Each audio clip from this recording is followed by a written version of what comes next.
সুন্নাতকে আঁকড়ে ধরে সেই সংগ্রাম করে যাচ্ছে, যা আমেরিকার মতো বড় শক্তি তাদেরকে পরাজিত করতে পারলো না।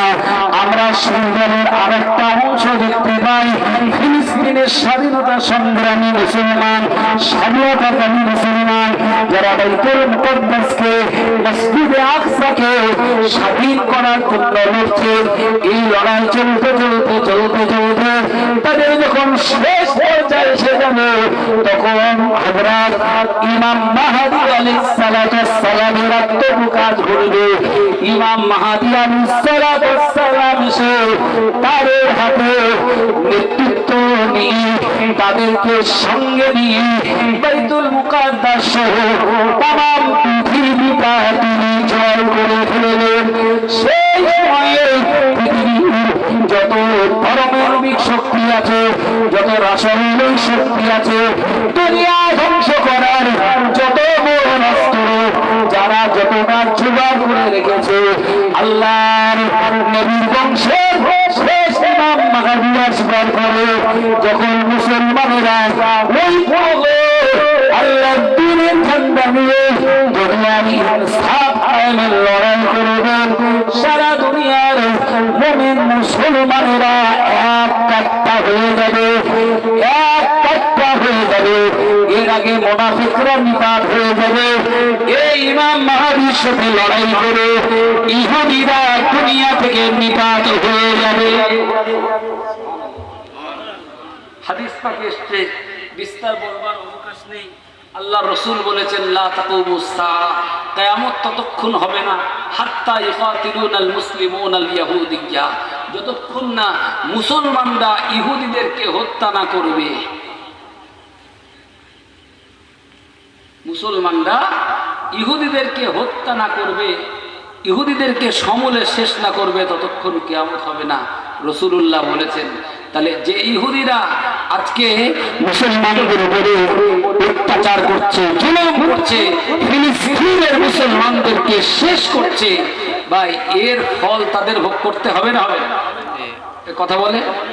আজকে সবল বলে দুর্বলের প্রতি অত্যাচার করছে, কালকে মুসলমানরা যখন ঐক্য হয়ে লড়াই করবে, সেদিন যাবে কোথায়? এই পৃথিবীতে ঈসা আলাইহিস সালাম আসবেন না আসবেন না? জোরে বলেন। তিনি আসমান থেকে অবতরণ করবেন, পৃথিবীতে তিনি আবার শাসন করবেন, তিনি পৃথিবীতে এসে রাজত্ব করবেন। অনেক ইতিহাস আছে, ভবিষ্যৎবাণী আছে, তার ইন্তেকাল হবে। তার ইন্তেকালের পরে রাসূলুল্লাহর মাজারের পাশে, হুজুরের মাজার মুকাদ্দাসের পাশে ঈসা আলাইহিস সালামের জন্য একটা কবরের জায়গা আজও সংরক্ষণ করা আছে, সেখানে ঈসা আলাইহিস সালামের কবর হবে। প্যারা হাজিরিন, তো শেষ জামানা অনেক কিছু দেখছেন, আগামীতে আরো কিছু দেখা যাবে, আরো অনেক কিছু দেখা যাবে। তাই অনুরোধ, দ্বীন আর ঈমানকে মজবুত করে ধরেন। কঠিন ফিতনার জামানা এসেছে, এই ফিতনার জামানায় আমি বলি, নকলের গায়ে লেখা, নকল হতে সাবধান। এখন আসল চেনা খুব কঠিন হয়ে গেছে।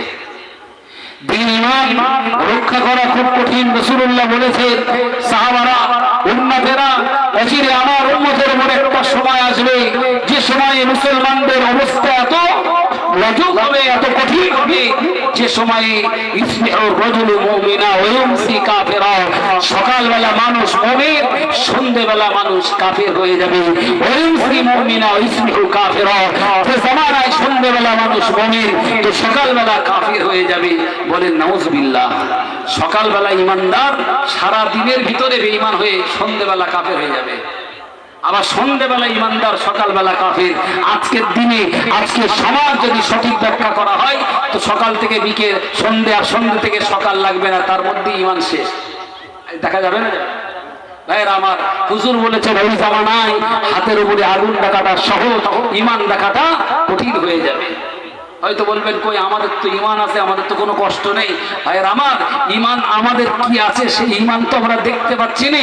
ঈমান যদি দেখতে হয় তো ফিলিস্তিনে চলে, সেখানে বাইতুল মুকাদ্দাসে রক্ষার জন্য তারা যে লড়াই করছে, তাদের মুখে আহার নেই, তাদের এই রোজা ছিল, সেহরি ইফতারি ছিল না, তাদের রোজা ছিল, সেহরি ছিল না, তাদের রোজা ছিল, ইফতারি ছিল না।